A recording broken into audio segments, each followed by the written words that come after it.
Olá, é um prazer estar aqui com vocês hoje, podendo falar dessa terapia inovadora. É uma terapia de biofeedback, biorressonância, né, com equipamento. Biofeedback porque é a partir do seu corpo que a gente conecta sensores, né, nos pulsos, tornozelos e na cabeça. Esses sensores, eles captam o teu campo elétrico. Como é que tá as tuas células no geral, né? Então, assim, nós somos um aglomerado de células, somos trilhões de células. E cada célula do nosso corpo tem prótons, elétrons, nêutrons, e esse equipamento, ele capta a corrente elétrica que passa na nossa célula. E manda para o computador uma informação.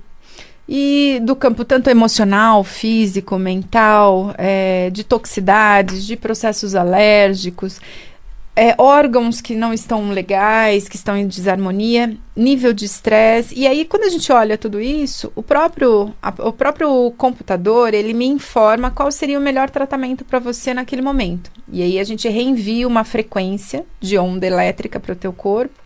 A partir dessa frequência, a sensação de quem está fazendo a terapia é uma sensação de relaxamento, de bem-estar. Muitas vezes a pessoa está muito angustiada, chorando, vai se acalmando, vai ficando mais tranquila, mais relaxada. E com isso vai se sentindo melhor. Na medida que o equipamento vai me trazendo informações conhecidas por vocês ou não, a gente vai checando, né? Então eu vou falando, olha, aqui apareceu esse tipo de informação e na sequência a gente passa uma outra informação para a pessoa. E aí a pessoa vai dizendo, não, isso bate, isso não bate. Às vezes aparece, é tão sensível o equipamento, às vezes aparece um problema no dente, um canal, uma inflamação na gengiva, completamente assintomático. E quando ocorre isso, o que acontece, né? As pessoas normalmente falam, mas não tenho problema nenhum. E depois de um tempo, quando eles retomam, eles até lembram, falam, poxa, você falou de um problema que tinha no dente e tal, e realmente eu tinha. Então, a sensibilidade de captação de informação é tão grande, e isso é legal, porque tem coisas que você nem sabe que tem, e a gente acaba tratando, né, consciente ou inconscientemente, traumas, né, situações que a gente viveu e que de alguma forma deixou uma marca no nosso corpo, na nossa emoção, na nossa mente, ele também trata. E também, lógico, né, o equipamento ele atende muito uma série de coisas, mas às vezes a gente precisa trabalhar também com outras técnicas, como por exemplo, resistência à mudança. É óbvio que quando você me procura, você quer mudar, né, e você já tentou um monte de coisas e não conseguiu. Então, inconscientemente, muitas vezes a gente fica mais resistente. E aí tem abordagens que a gente pode usar para trabalhar tanto consciente quanto inconscientemente essas resistências à mudança.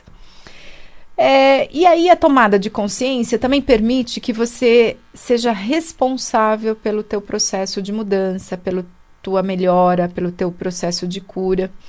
Muitas vezes, né, as pessoas procuram imaginando que uma única sessão lá no equipamento vai resolver tudo. Às vezes até resolve, não é todo mundo que acontece isso. Mas nem sempre isso ocorre 100%. E por que eu estou falando? Porque tem uma coisa que é o nosso processo de vida, o nosso processo de mudança, né? As nossas verdades, quando elas são postas à prova pela vida, pela situação, a gente muitas vezes entra numa situação de questionamento, né? A gente sabe que a gente viveu até aqui e tudo deu certo até agora, ou não, algumas coisas não deram, mas no geral eu acertei, né? No geral eu tô bem.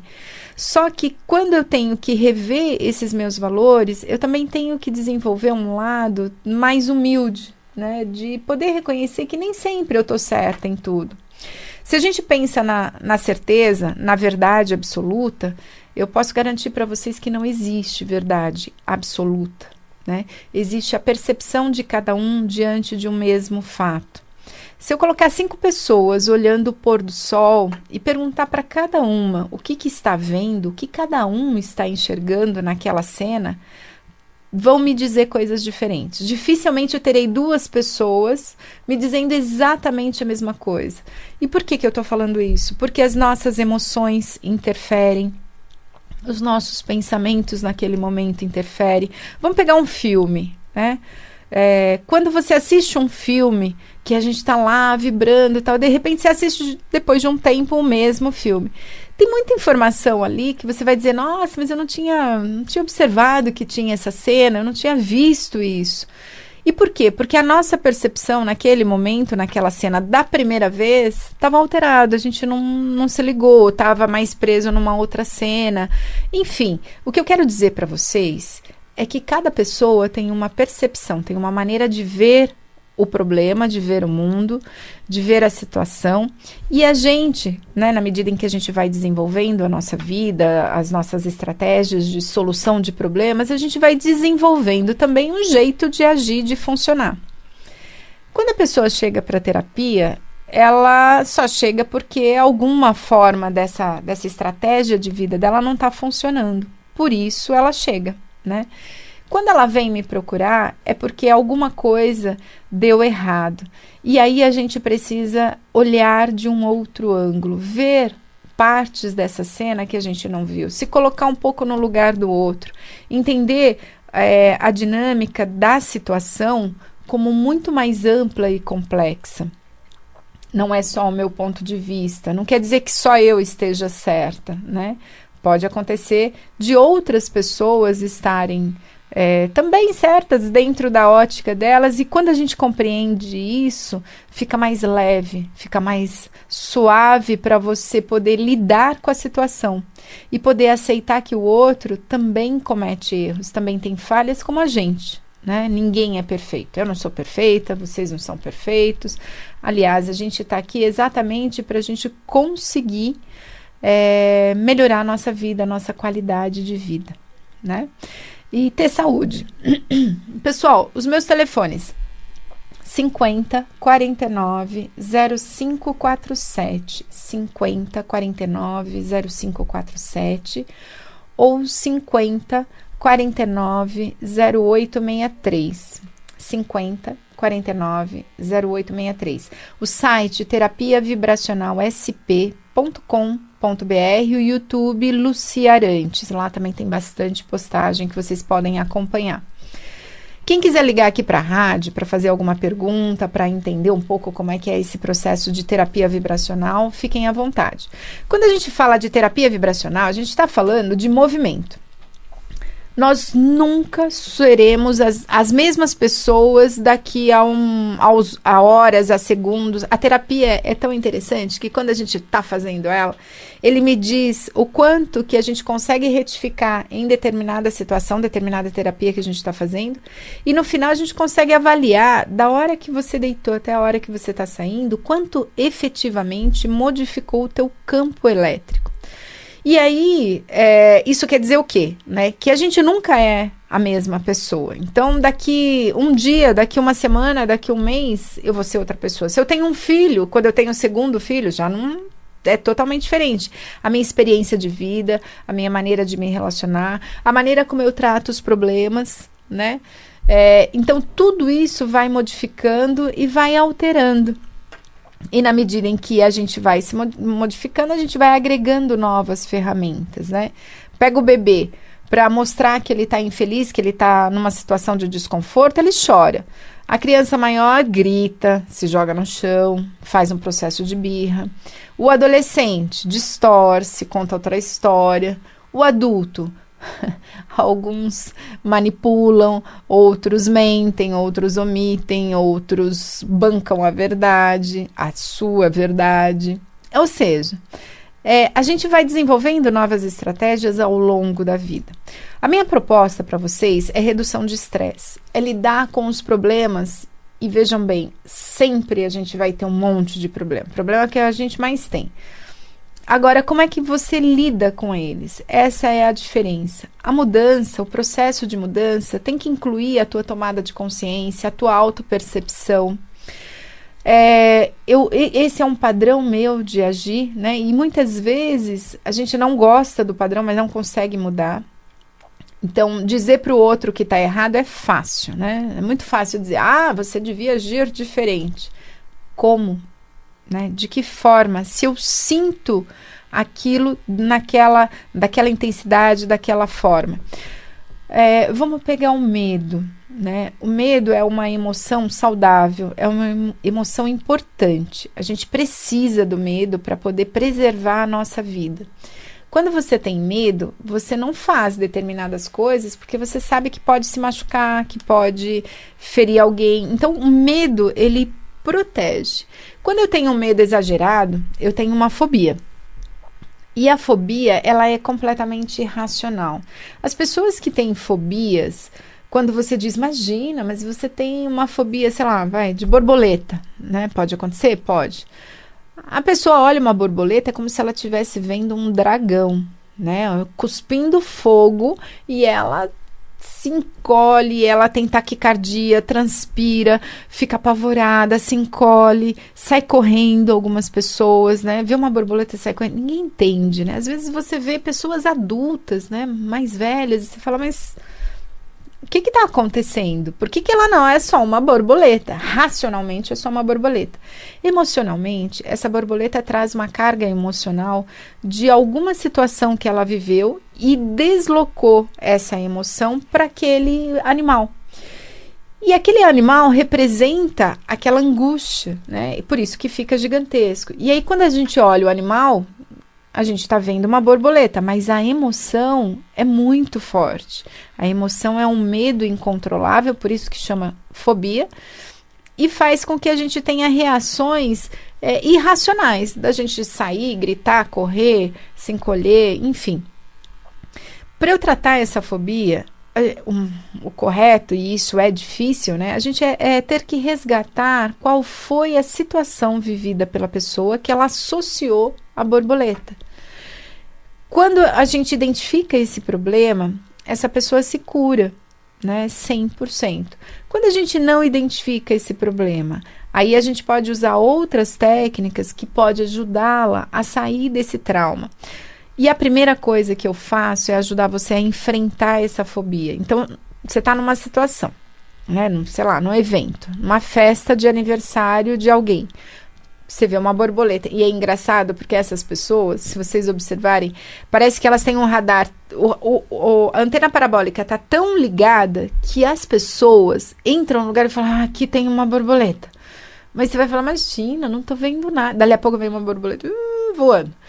Parece que a gente entra numa ressonância de ondas, né, elétricas, que você capta aquele inseto sem ver. É muito interessante isso. E aí, na medida em que a pessoa entra em contato com esse objeto, com essa situação ou com esse animal, é fração de segundo. Todo o sistema nervoso central já ativa o corpo para uma reação de luta ou fuga. Como é que eu faço numa situação como essa? Então, assim, a gente tem que enfrentar essas situações. Então, você pode trabalhar pensamento, você pode trabalhar respiração. Na medida em que você vai controlando a sua respiração, você vai controlando também teu batimento cardíaco, teu nível de estresse, vai se sentindo melhor. E na medida em que você se sente melhor, você consegue questionar mais os teus pensamentos e segurar a onda naquele momento, né? Na situação que você tá, que você não tem como sair correndo, gritando, né? De medo, de pavor, numa festa de aniversário. E vamos imaginar que seja de criança ainda, piorou. Então, quando você enfrenta o teu medo e na medida em que você vai se expondo a essa situação e vai superando a cada vez que você enfrenta essa situação e você percebe que você consegue ficar bem e que você consegue aguentar a borboleta passando na sua frente e indo embora, você vai criando uma resistência, né, dessensibilizando aquele medo e racionalmente você vai enfrentando até que você consiga ver uma borboleta ali, vai ficar um pouco estressado, uma borboleta vai embora e tudo bem, não vai acontecer mais nada, né? Você não precisa ficar tão apavorado. Então, quando a gente trata uma fobia, né, tem várias formas de tratar uma fobia, mas ajudar a pessoa a lidar de uma maneira mais saudável, no nível de tensão e de estresse enorme. Pega uma pessoa que normalmente tende a ter uma personalidade mais fóbica. É uma pessoa que mais insegura, mais medrosa, é uma pessoa que sempre vai ficar com receio de fazer as coisas, sempre precisa de uma autorização, de um consentimento de alguém para dizer, olha, você tá certo, vai lá, faz, porque e se der errado? E se acontecer alguma coisa? Então, quando a gente trabalha, né, a questão de dar força para a pessoa, de empoderar a pessoa pode ir lá e mesmo que ela fique com medo, ela vai se superar. Isso sim, isso é fortalecer a capacidade de autoestima, de força, de enfrentamento, né? Fortalecer o nosso músculo da persistência e não da desistência, porque a fobia, uma das características é a evitação. A gente evita, né? A gente tem medo. Então, quando você tem medo de algumas coisas, o que você faz? Você evita aquela situação. Se eu tenho medo de borboleta, eu vou evitar situações que eu tenha que estar num campo, que eu possa ver uma borboleta. E com isso, a gente vai privando a nossa vida, a gente vai restringindo a nossa vida cada vez mais. Na medida em que você restringe a sua vida, você deixa de fazer coisas, de conhecer coisas legais, bacanas, e isso te traz o quê? Saúde, bem-estar, harmonia, quer dizer, poder curtir um churrasco na casa de alguém que tem um jardim super lindo é muito melhor do que você não ir só porque tem um medo de que alguma borboleta apareça e o medo é tão grande que eu não sei como é que eu vou lidar e eu vou ficar com vergonha. Além da fobia, tem o constrangimento, né, que ninguém vai entender. Eu vou ter que explicar para as pessoas que eu tenho medo. E isso é muito chato, a pessoa se sente muito desconfortável, muito fragilizada. Então, lidar com a tua fobia, lidar com o seu medo é muito importante. Isso faz com que você consiga se fortalecer e desenvolver um lado da sua personalidade, uma musculatura da persistência, da resistência, da força e principalmente da confiança em si mesmo, porque eu não vou estar com a pessoa na hora que ela vê a borboleta, mas juntos nós vamos desenvolver habilidades que quando você estiver lá vendo a borboleta, você vai resolver isso sozinho, porque você sabe como que você vai lidar com essa situação, e isso faz toda a diferença, porque a sensação de desamparo é enorme. Quando a pessoa sente essa fobia, quando a pessoa está conectada com esse medo, com um medo completamente irracional, um medo que a gente não questiona, um medo que quando ele entra, você simplesmente paralisa ou sai correndo, né? Então a fobia, ela tira a pessoa do eixo completamente e muitas vezes faz com que a nossa qualidade de vida diminua. Vamos pegar uma síndrome do pânico. Às vezes, quando a pessoa está num nível muito alto de síndrome do pânico, ela não consegue nem sair de dentro de casa. Ela fica em casa com as janelas trancadas, com as portas trancadas. Quando sai e está num ambiente mais aberto, se sente completamente vulnerável, insegura. Gente, isso não é vida. O sofrimento dessa pessoa é demais, e quem não entende, quem não vive essas emoções ou não consegue compreender, acha que é frescura, acha que é uma pessoa fraca, acha que é uma pessoa que está fugindo das responsabilidades. E por quê? Porque não entende, né? Quando a gente fala que a gente tem um problema no coração, um problema cardíaco, todo mundo fala, eu tenho coração também, pode ser que tenha lá uma arritmia, alguma coisa assim.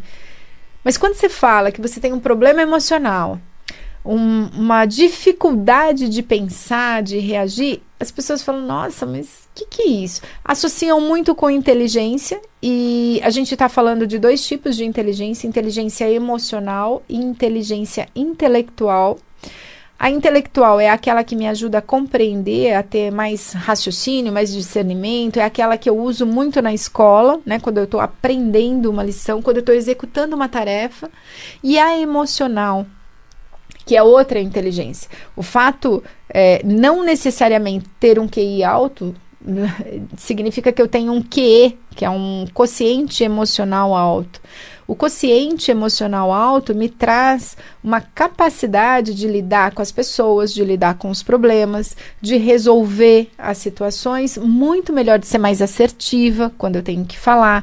Eu tenho uma boa capacidade de dizer não, de administrar o meu tempo.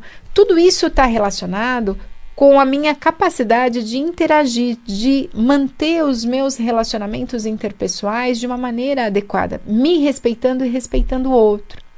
Então, quando eu falo de inteligência emocional, eu estou falando de uma forma de você lidar com a situação de uma maneira boa para você e para o outro, porque se for só para mim também não é inteligência emocional, né? É egoísmo. E aí eu só penso em mim, só faço as coisas que me interessam e não faço as coisas que interessam para os outros ou para a própria coletividade. Então, a inteligência intelectual me faz ter discernimento, uma boa capacidade de apreensão, de compreensão, entra uma informação nova, eu consigo assimilar com aquelas que eu já tenho, faço deduções, respondo, articulo, ótimo, mas é a emoção que vai me manter calma, que vai me manter conectada com a situação, com a outra pessoa, enfim, desculpa. Enfim, essas situações, elas vão ocorrer de uma maneira onde vai ser mais natural, vai ser mais tranquila. Por quê? Porque você tem uma questão emocional mais equilibrada, você é mais assertivo, você é mais ponderado e com isso você consegue seguir a tua vida. Com o equipamento, eu consigo estimular a inteligência, então capacidade de memória, dificuldade de raciocínio, aprendizagem de matemática, português, que exige muito, o equipamento estimula e estimula também essa parte relacional, né, essa parte emocional. E lógico, a gente usa outras abordagens para te ajudar nos relacionamentos interpessoais. Bom, pessoal, eu quero convidá-los para conhecer meu trabalho. Estou próximo ali ao Shopping Ibirapuera. Meu atendimento é de segunda a sábado. Os telefones 50 49 0863, 50 49 0863 ou 50 49 0547, 50 49 0547. O site Terapia Vibracional SP. Se quiserem me mandar um WhatsApp, é 986540880, 986540880. E aí eu aguardo a todos. Site, eu falei, né? Terapia Vibracional sp.com.br, YouTube Lucia Arantes. Um grande abraço a todos. Até semana que vem.